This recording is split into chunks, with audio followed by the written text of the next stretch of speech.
ভাবছো তোমার চল পাকে নাই বয়স তোমার কম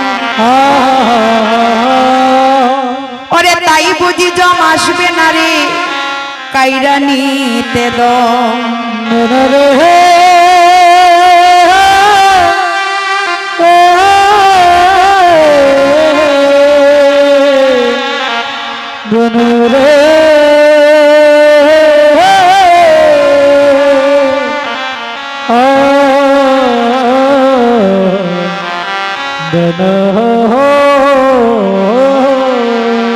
মনে বলো তোমার ধারণা সে যে জুয়ান বুড়া মানে না তার এমনই নিয়ম থাকলে জনম আসবে মরণ তার এমনই ধরন যদি তোমার জীবন থাকে তাহলেই তোমার মরণ আসবে আমরা সবাই মরব কেউ যে এই জগতে থাকবো বাবা তা নয় এসেছো একা আবার চলে যাবে একা এই 2-4 দিনের পথের অভিনয় শুধু মানুষে মানুষে দেখা দেখি ভালোবাসা এই ভালোবাসা ভালোবাসা নয় গো বাবা এই ভালোবাসা কয়দিনের জন্য বন্ধুত্ব কয়দিন থাকে বাবা হ্যাঁ কয়দিনের জন্য 2-4 দিন যদি টাকা পয়সা থাকে তাহলে আপনার তো বন্ধুর অভাব নেই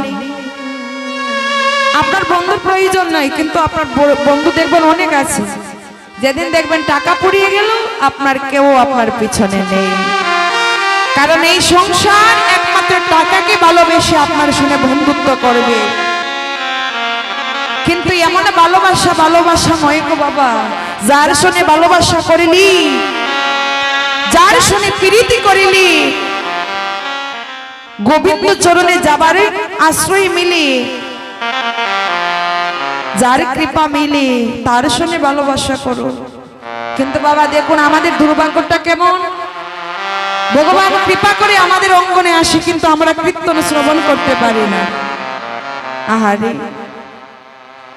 অনেক সাধনার ফলে বাবা পূর্বজন্মে সুকৃতি থাকলে মহাপ্রভু এমন ভাবে সেবা সঙ্গনে আসেন ভক্ত সঙ্গ সাধু সঙ্গ হয় কিন্তু আমাদের দুর্ভাগ্য এটাই যে মহাপ্রভু আমাদের কৃপা করে কিন্তু আমরা ধৈর্য ধরে কীর্তন শ্রবণ করতে পারি না আজ এই সেবা সঙ্গনে কীর্তন চলছে কিন্তু দেখুন কি অবস্থা কি হবে কীর্তন দিয়ে বাবা কীর্তন শ্রবণ করলে যদি আমরা কীর্তন দিতে পারি চেষ্টা করবেন মহাপ্রভুর সম্মুখে বসি সুখের কথা না বলুন বাবা দুঃখের কথা অত্যন্ত একটু বলবেন মহাপ্রভুর কাছে কারণ আমরা সুখ পেলে তো মহাপ্রভুকে ভুলেই যাই ঠিক বললাম তো বাবা হ্যাঁ আমরা সুখে থাকলে একবারও কৃষ্ণ বলে ডাকি না কিন্তু যেদিন দুঃখ আসে সেই দুঃখের কথাগুলো একবার হলে গোবিন্দের কাছে বলি কিন্তু গোবিন্দ যদি দুঃখ পায় সেটা তো আমরা শুনতে রাজি নয় তো আমরা বলবো গোবিন্দ শুনবে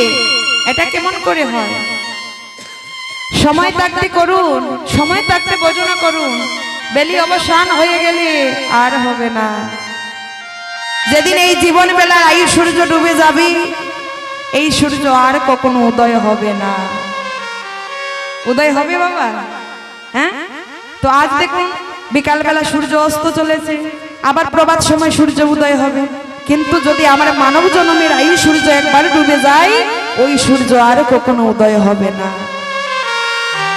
জীবনের বেলা অবসান হয়ে গেলে বেলি অবসান হয় আবার ফিরে আসি কিন্তু জীবনে বেলা অবসান যদি একবার হয়ে যায় সেই জীবনে বেলা আর আসবে না সেই অবসানের কথা শুনি বাবা অনেক জমিদারি ত্যাগ করি কাঙাল হয়েছে জমিদার লালা বাবুর কথা শুনেছেন তো সবাই সেই বেলি অবসানের কথা শুনে তিনি চৈতন্য পেয়েছিলেন তিনি একদিন কি করলেন ওই আরে যেতে যেতে তিনি কেন যাচ্ছেন বাবা রাজ্য পরিচালনা করার জন্য জমিদার তো যেতে যেতে হঠাৎ করে শুনতে পেলেন একটি ধোপার মেয়ে পিতাকে ডেকে ডেকে বলছে বাবুজি আরে ও বাবুজি দেখতে পাচ্ছ না বেলি যে অবসান হয়ে যাচ্ছে বিলম্ব করে না, শীঘ্র করি বাসনায় আগুন দাও।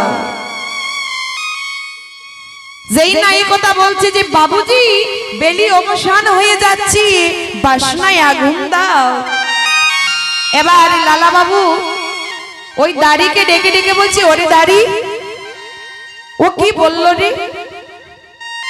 দাড়ি বলছে, প্রভু গো, ধোপার মেয়ে তো, বাবাকে বলছি যে সূর্য ডুবে যাচ্ছে, বেলি অবসান হয়ে যাচ্ছে, বেলা থাকতেই বাসনায় আগুন জ্বালতে। যেই না এই কথা শুনতে পেল,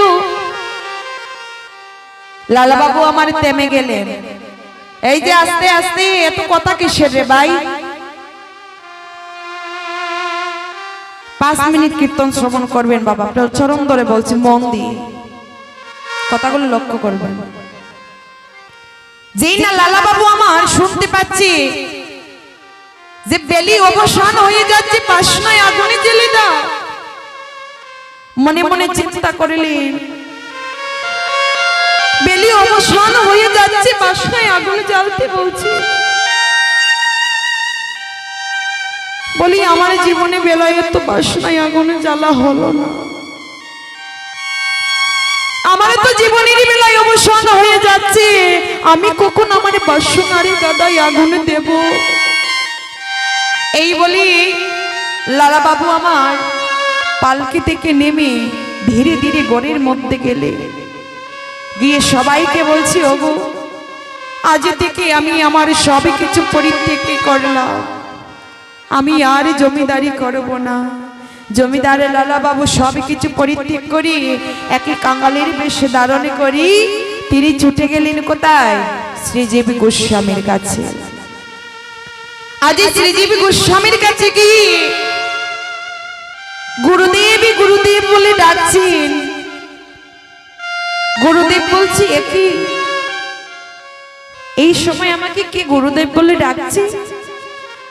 এসে দেখতে পাচ্ছেন যে জমিদার লালা বাবু কাঙ্গালের বেশে দাঁড়িয়ে আছে। যেই না কাঙ্গালের বেশে দাঁড়িয়ে আছে, শ্রীজীব গোস্বামী মনে মনে ভাবলাম, একই রে বাবা, জমিদার লালা বাবু আমার দরজায় কাঙ্গালের বেশে। আজ লালা বাবু বলছি, গুরুদেব গুরুদেব। ও লালা, আমি আজ জমিদার লালা নয় গুরুদেব, আমি বাবু লালা নই, আমি এক ভিখারি লালা। কি হয়েছে গুরুদেব?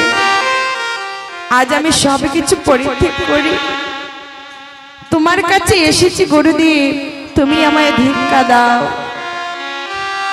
গুরুদেব মনে মনে ভাবছি, যে এতদিন জমিদারি করেছে আর সে এসে বলছে আমাকে ভিক্ষা দিতে, তো এবার কি করছি? গুরুদেব বলছি, ওরে লালা, তা কি করে হয়? আস্তে আস্তে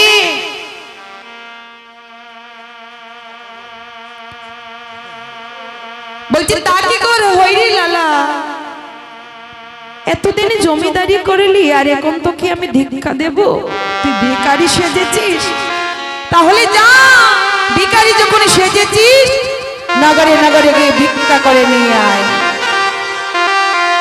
চললেন লালা বাবু ভিক্ষার পাত্র হাতে নিয়ে ভিক্ষা করতে। বাবা নগরে নগরে যাচ্ছি আর ভিক্ষে করছি। ভিক্ষে করতে করতে করতে করতে আবার গুরুদেবের কাছে এসেছি। গুরুদেব। কে? আমি লালা। ও এসেছিস? আমি ভিক্ষে করেছি। প্রত্যেকটি ঘরে করেছিলি তো? গুরুদেব একটি ঘরে করিনি, নয়তো নগরে নগরে প্রত্যেকটা ঘরেই করেছি। তোকে তো বলেছিলাম যে প্রত্যেকটি ঘরে করতে, তাহলে একটি ঘরে কেন করলি না? গুরুদেব আমি একটি ঘরে করিনি, সে জানো কে? সে হচ্ছে আমার বাল্যকালের বন্ধু। কেন করলি না ভিক্ষে? জানো, ও আমার বন্ধু ছিল, আর মধ্য বয়সে এসে ওর সঙ্গে আমার মামলা হয়। আরে রাগের কূপে আমি বলেছিলাম যে ওই জগৎ শেঠের মস্তক কেটে আমার পায়ে ফেলতে পারবি, আমি ওকে লক্ষ লক্ষ টাকা পুরস্কৃত করব। গুরুদেব সেই কথা জগৎ শেঠ বলেছিল যে লালার মস্তক কেটে আমার পায়ে ফেলতে পারবি, আমি ওকে লক্ষ লক্ষ টাকা পুরস্কৃত করব। গুরুদেব তাই তো ওর ঘরে আমি যাইনি ভিক্ষে করতে। গুরুদেব বলছে দূর হয়ে যা, আমি তোর বদন দেখতে চাই। যে এই জগতের একটা শত্রুকে বন্ধু করতে পারল না, তার যে দেহের ভিতরে আর 6টা শত্রু আছে, সেটা কেমন করে তুই বন্ধু করবি? এই দেহের ভিতরে যে 6টা রিপু আছে বাবা, কাম ক্রোধ লোভ মদ মোহ মাৎসর্য, এই 6টা রিপুকে তুই কেমন করে বন্ধু করবি? যদি ভিক্ষে করতে পারিস তাহলে তুই আমার কাছে আসিস, নয়তো তুই আমার কাছ থেকে চলে যা। এবার কি করবি? লালা বাবু নয়নের জলে ভাসতে ভাসতে আবার যাচ্ছে বন্ধুর কাছে। আজ জগৎ শেঠের দরজার আড়ালে গিয়ে দাঁড়িয়ে আছে। যেই না দাঁড়িয়ে এসেছে, দাঁড়িয়ে বলছে কে? ওরে দাঁড়িয়ে আমি লালা, আমার বন্ধুকে গিয়ে বল আমাকে একটু ভিক্ষে দিতে। দাঁড়িয়ে গিয়েছি, কে বলছে প্রভু দরজার আড়ালে এক ভিখারি এসেছে, সে বলছে তুমি নাকি ভিক্ষে দিতে। জগৎ শেঠ বলছে কত না সাহস, আমি জমিদার, আমি গিয়ে ভিক্ষে দেব? কে সে? ওগো প্রভু সে আর কেউ নয়, সে যে তোমার ছোট্ট কালের বন্ধু, তোমার বাল্যকালের বন্ধু লালা। যেই না লালার কথাটা শুনতে পেয়েছে বাবা, তবুও তো বন্ধু হয়, সে ছোট্টবেলার বন্ধুর কথা বাবা ভোলা যায়? যতই মায়ের হোক, যতই ঝগড়া হোক, তারপরে তো বন্ধু। যেই না লালার কথা শুনতে পেয়েছি, মনে মনে চিন্তা করলো জমিদারের লালা আজ ভিখারি হয়ে আমার দরজায়, যাই তো দেখে আসি। জগৎ শেঠের ছোট্ট ছোট্ট পায়ে যাচ্ছে লালা বাবুর কাছে,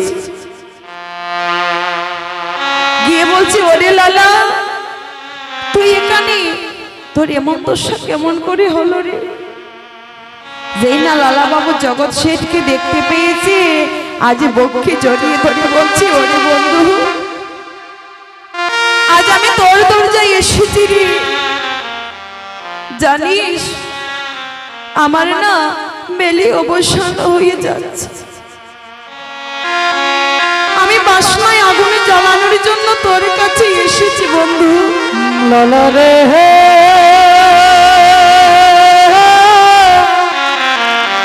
লালা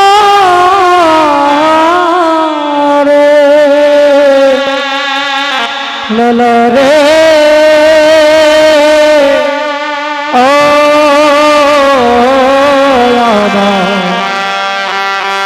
লালা লালা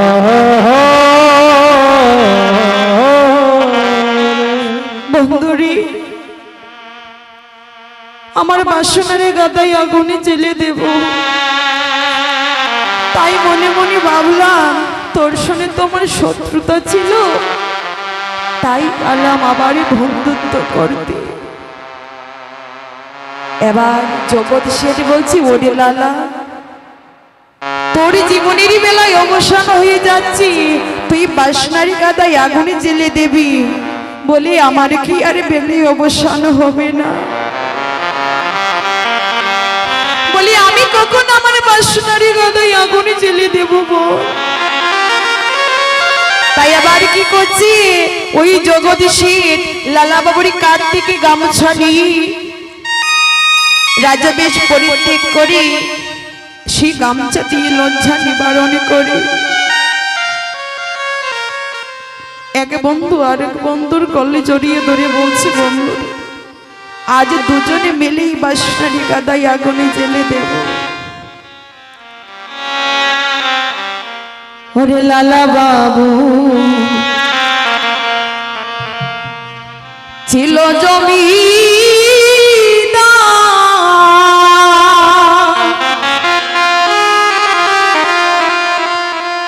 ও ছাড়িয়া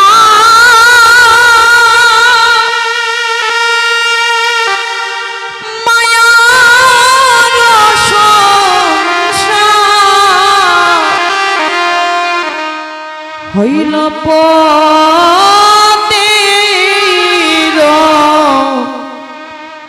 ভিখারি। ওরে লালা বাবু ছিল জমি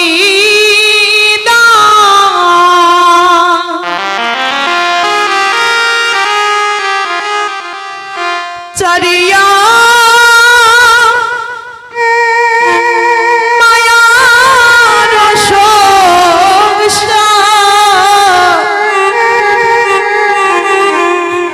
হইল পতের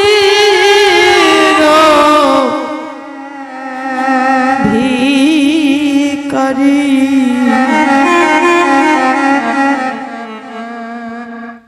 ওরে লালা বাবু ছিল জমি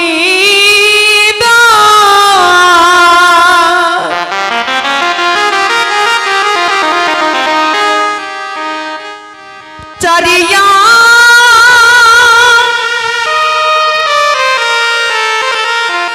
মায়ার সংসার হইল পতের ভিখারি।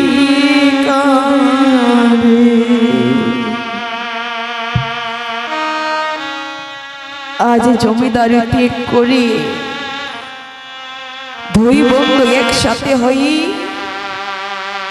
ধীরে ধীরে গুরুদেবের কাছে গিয়ে বলছে, গুরুদেব গুরুদেব এই দেখো গুরুদেব আমি এসেছি, আবার এসেছি গুরুদেব। আমি একা আসিনি গো, আমার সাথে আমার বন্ধুকেও নিয়ে এসেছি। ও ওই বন্ধু? হে গো আমি ওই বন্ধুকে সাথে করে নিয়ে এসেছি।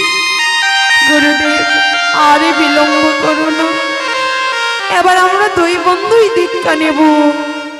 এবার গুরুদেব কি করলি, দুই বন্ধুকে ভিক্ষা দিলেন। দীক্ষা দিই আজ লালা বাবু আর জগৎসী গুরুদেবের চরণে শরণ নিয়ে ধীরে ধীরে গেলেন বৃন্দাবনে রাধারানীর চরণ আশ্রয় করার জন্য। তাই গৌর হরি বল হরি হরি বল।